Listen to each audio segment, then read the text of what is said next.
నమస్తే రేవంత్ అన్న. ఏంది రమ్మన్నావు? నువ్వు చేసిన దిక్కుమాలిన పనికి సన్మానం చేద్దామని పిలిచిన. నేనేమన్నా? ఎందుకు నా మీద అంత సీరియస్ అవుతున్నావన్నా?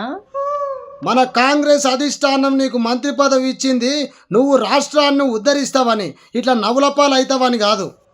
నేనేం నవ్వుల పాలు కాలేదు, ఉన్నమాటనే కదా అన్నది.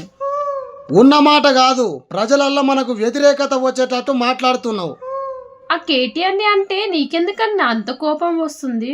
ఓహో, మొన్న ఒకటే వేదిక మీద కలిశారు కదా, దోస్తులు అయ్యిర్రా ఎట్లా? మెదడ్ల సెన్సు లేని సురేఖ ఆ డ్రామారావుతోని నాకు దోస్తానమేంది? పిచ్చివాటిందా నీకు? మరి నేనేం చేసిన రేవంత్ అన్నా? కేటీఆర్ని గెలికితే గెలికినావు, ఆ నాగార్జున ముచ్చట ఎందుకు తీసినావు?